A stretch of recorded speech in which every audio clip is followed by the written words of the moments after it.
Bismillahirrahmanirrahim. Assalamualaikum warahmatullahi wabarakatuh. Alhamdulillahirabbil alamin wassalatu wassalamu ala asyrofil mursalin wa ala alihi washabihi ajmain. Dewan Hakim yang ada di bijaksana serta para ofisial yang dimuliakan. Izinkan saya berdiri di sini untuk memaparkan hasil dari makalah saya yang berjudul Dampak Perilaku Indonesia Pejabat Terhadap Perekonomian Umat. Kesuksesan di zaman sekarang kerap kali diukur dengan seberapa banyak seseorang menguasai harta kekayaan yang dinikmati tanpa melihat asal muasal harta yang didapat. Selain itu, jabatan yang dimiliki oleh seseorang juga seringkali dilihat sebagai tolak ukur sebuah kesuksesan. Padahal kesuksesan bukan diukur hanya dari kualitas harta yang dimiliki dan tingginya jabatan. Akan tetapi, kesuksesan juga dapat diukur dari kualitas kebahagiaan hidup yang dinikmati. Faktanya, kesuksesan yang diperoleh dan dinikmati oleh oknum pejabat dipergunakan untuk bersenang-senang atau gaya hidup yang menjadi tujuan utama sebuah kenikmatan dan kebahagiaannya sendiri. Sebagian besar masyarakat mendeskripsikannya sebagai gaya hidup hedonisme.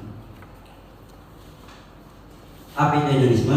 Hedonisme ialah ajaran atau pandangan bahwa kesenangan atau kenikmatan merupakan tujuan hidup dan tindakan manusia.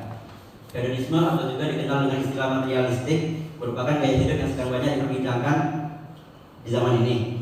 Padahal paham hedonisme sendiri sebenarnya merupakan paham yang sudah usang, yakni berasal dari Yunani kuno yang salah satu tokohnya adalah Epicurus yang hidup antara tahun 341 sampai dengan 271 Masehi, sebelum Masehi.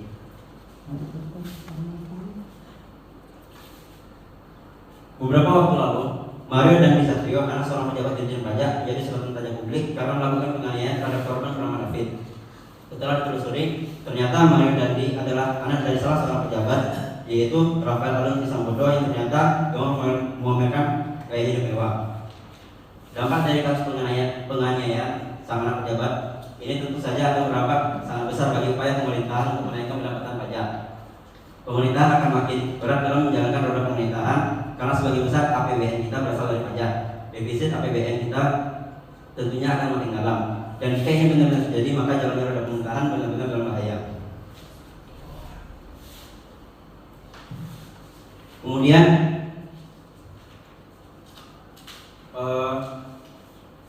penulis juga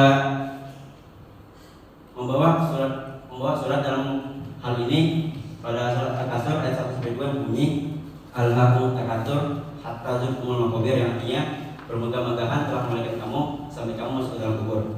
Dalam ayat ini Allah Subhanahu wa taala mengungkapkan bahwa manusia sibuk bermegah-megahan dengan harta, teman dan pengikutnya yang banyak sehingga melalaikan dari kegiatan beramal.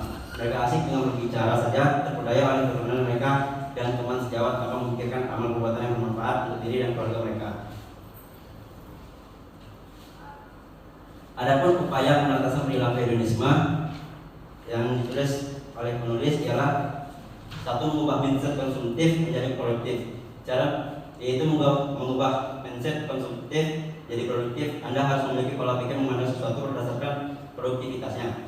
Kemudian yang kedua ialah menyusun target dan rencana keuangan jangka panjang. Ketika Anda mempunyai financial planning dan memikirkan masa depan, maka Anda bisa mengontrol gaya hidup, sebab terdapat hal jauh lebih penting di masa mendatang. Kemudian ketiga ialah membatasi diri saat melakukan self reward. Self reward seringkali menjerumuskan kita pada gaya hidup hedonis, sehingga cara mengatasi hedonisme adalah membatasi diri saat melakukan self reward. Dan yang keempat ialah selektif saat memilih circle pertemanan. Lingkungan menjadi faktor penting dalam mempengaruhi gaya hidup Anda, sehingga usahakan selektif saat memilih lingkaran pertemanan. Kesimpulannya ialah paham hedonisme perlu diwaspadai karena dapat berdampak negatif hingga merusak pola hidup masyarakat, menjadi rakus dan menghalalkan segala cara untuk mendapatkan kenikmatan yang hanya sesaat. Foya-foya konsumtif, memiliki harta sebanyak-banyaknya dan tidak mempedulikan orang lain. Itulah cukup sekian pemaparan yang saya sampaikan. Kurang lebih mohon maaf. Hedonisme yang dicontohkan tadi siapa? Mario dan Satrio. Siapa yang dianiaya? David. Anaknya siapa? Anaknya anggota GB Ansor. Ya, bapaknya siapa namanya?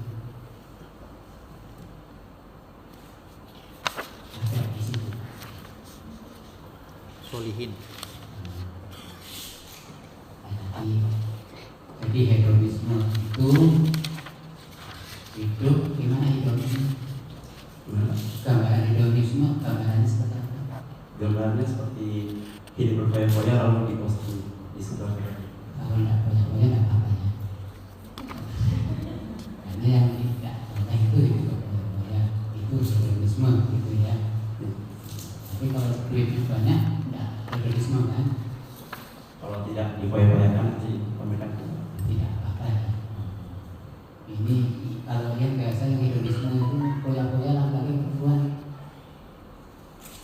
Karena dua-duanya. Silakan berdua. Tapi ini yang tanya ini dua-duanya. Silakan Pak.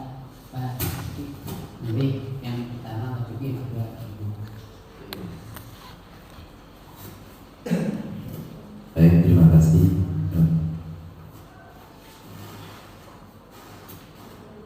Hedonisme ini memang tulisannya hedonisme pejabat.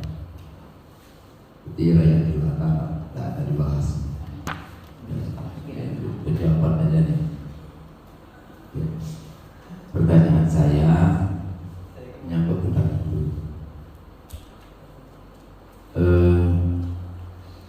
Bisa nggak rakyat di jelata itu menjadi hedonisme? Bisa begitu? Jelaskan. Hedonisme sendiri ini kan diartikan hidup berfoya-foya yang dipamerkan. Jadi seandainya ada rakyat gitu kan, dia memiliki harta banyak, lalu dipamerkannya di media sosial atau di mana, menyombongkan kekayaannya itu juga disebut hedonisme.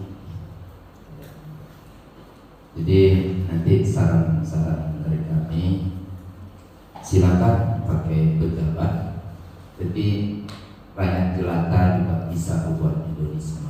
Jadi judul kita itu tertarik. Tapi hedonisme itu tidak hanya berlaku pada pejabat. Yang kedua, dalam Islam itu kalau hedonisme berarti kan pekerjaan yang dilarang, yang diharapkan. Ini bahasanya hedonisme. Kalau dalam bahasa Islamnya betul apa hedonisme? Dengan bahasa Indonesia.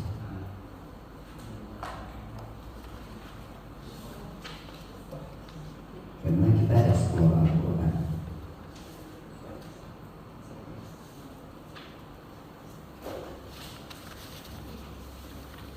Ayo.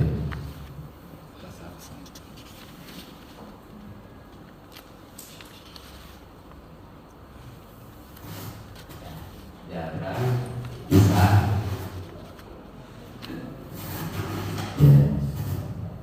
Ya, sebenarnya kalau diambil dari saya mencoba aja. Anda kan sudah memaparkan surat Al-Kasur itu, ya, bermegah-megah dan sebagainya. Ini harus dipahami.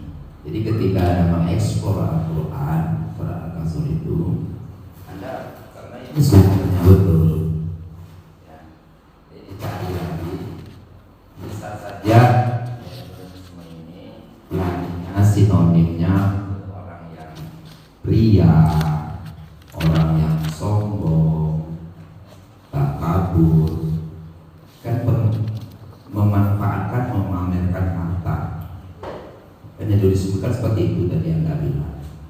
Jadi ini harus konteksnya kita mampu mencoba untuk yang dari perspektif Islam. Yang terakhir,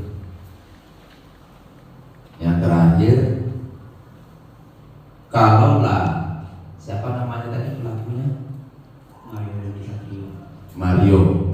Sekarang kan sudah dihukum. Udah. Iya, udah masuk penjara belum? Penjara mana dia? Ini biografi loh. Jadi Anda memaparkan, mencontohkan dia. Karena Anda tulisan kan dibaca, dipertanggungjawabkan sampai sedetik ini tingkah laku siapa namanya tadi? Mario itu harus Anda tahu, harus pantau. CCTV-nya ada karena Anda menulis. Jadi saya berharap nanti ketika penulisan ini menjadi, ini kan contohnya langsung ke sini nih, individu. Ini kalau ini tuntutnya ada kena nih. Tapi dengan data yang ada. Jadi istilahnya tadi sudah dijawab bahwa hedonisme yang ada yang kita serap unsur serapan bahasa ini berlaku untuk semua orang. Asal ada dia berlebihan kelihatan yang memang kita takluk dan tunduk kepada perundang-undangan yang berlaku. Kalau undang-undang yang membolehkan, tidak ada masalah.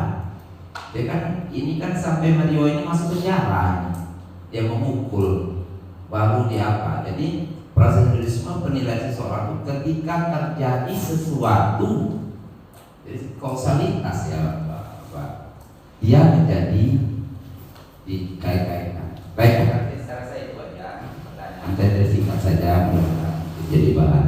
Terima kasih atas berikutnya.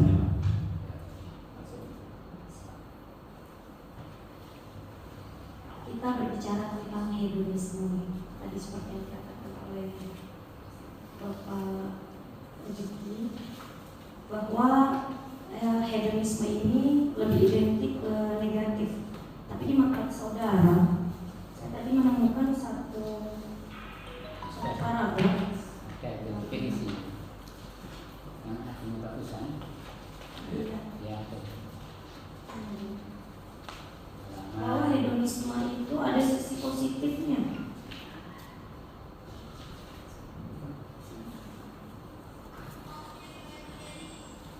Nah, halaman 11. Hedonisme sebenarnya memiliki sisi positif, yaitu mengajak manusia untuk menikmati kehidupan dengan kebahagiaan dan kesenangan. Berarti kan hedonisme ini bukan hanya berdampak ke hal yang negatif saja, ya kan? Bisa tak saudara jelaskan seperti apa sisi positif hedonisme? Kan cara orang menikmati hidup kan berbagai macam dulu. Ada orang yang beranggapan kalau salah satu dengan caranya itu ialah menikmati kesenangan bagian dia dengan kekayaannya, mengajak kawan-kawannya gitu. Ya sisi positifnya di situ kan, karena menghibur diri sendiri. Terus itu hanya sedikit Bu, karena lebih ke negatifnya hedonisme tersebut. Jadi ada salah seorang nabi kita, Nabi Sulaiman. Itu dia juga memiliki sifat hedonisme. Tapi kita sebut dengan hedonisme Islami. Nah ini nanti bisa dicantumkan di makalah ini, bahwa Nabi Sulaiman itu dia memiliki kekayaan dan kejayaan dan suka bersenang-senang, tapi bersenang-senangnya dalam artian untuk menegakkan agama Allah. Nah itu dia. Jadi selain kita melihat kasus-kasus yang viral seperti tadi kasus Mario ya, Mario. Selain itu kita juga harus melihat tauladan dari Nabi kita, Nabi Sulaiman. Nah itu harus nanti bisa dicari referensinya, ya. Saya rasa nanti bisa ditambahkan di sini sisi positifnya. Jadi kita harus kita kaji. Jangan kita hanya mengkaji sisi negatifnya saja, tapi sisi positifnya harus kita tampilkan, ya. Saya rasa itu saja. Terima kasih Pak. Ada satu lagi, ini kan menarik. Jadi bisa tak hedonisme itu disinonimkan dengan kata bersyukur?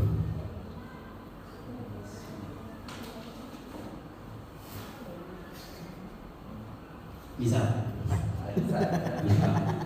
Ya, terima kasih. Betul. Jadi nanti coba dipahami, hedonisme itu kan sebuah paham. Paham itu artinya ada tujuan yang ia inginkan. Kalau seandainya hedonisme itu sebuah paham dan ada tujuan yang diinginkan, maka untuk membedakan antara syukur dengan hedonisme itu akan terpisah. Kalau seandainya hedonisme itu bagian dari syukur, syukur orientasinya adalah kepada Allah. Egoisme itu berhenti pada titik semata-mata menikmati kesenangan dunia. Nah, jadi kata-kata isme ini aja udah menunjukkan bahwa isme itu paham kesenangan dunia. Dalam Islam itu dunia malah bukan sebuah kesenangan, hanya sendaguro ya, hanya sendaguro dan permainan. Dan permainan itu kalau dibahasakan syukur berarti kesenangan itu tidak titik ada di dunia, tapi menuju akhirat. Sehingga apa yang dipunya oleh Mas Taufik nanti jadi saudagar, kebunnya banyak, dia punya Facebook, ya, punya Facebook, punya Alfa dan sebagainya. Apakah itu ini? Tentu saja. Istrinya Usman bin Affan itu bajunya harganya 20 juta. Seperti ibu itu yang sebelah itu 200 ribu. Usman bin Affan istrinya itu 20 juta. Iya. Artinya apa? Kalau sholat mata kakinya tertutup. Karena orang bangsawan diharap mata kakinya tertutup. Nah, kalau Nabi, karena Nabi itu yang sedikit kekayaannya udah habis berdakwah, bajunya yang harganya Pak Nur yang harganya 40.000. Jadi jangan mudah menyamakan nanti ya. Hedonisme itu paham kesenangan sebatas di dunia saja ya. Jadi nanti kalau tampil definisi operasionalnya itu harus jelas, batasannya itu harus jelas. Oh enggak Pak, apakah ini oh enggak Pak? Berarti Islam melarang orang lain? Tidak melarang, tapi ada perbedaan mungkin. Nah, itu yang bisa dipahami ya. Udah habis Pak nasihatnya? Habis Pak. Udah. Iya. Sekian semua para makalah dari saya, kurang lebihnya mohon maaf.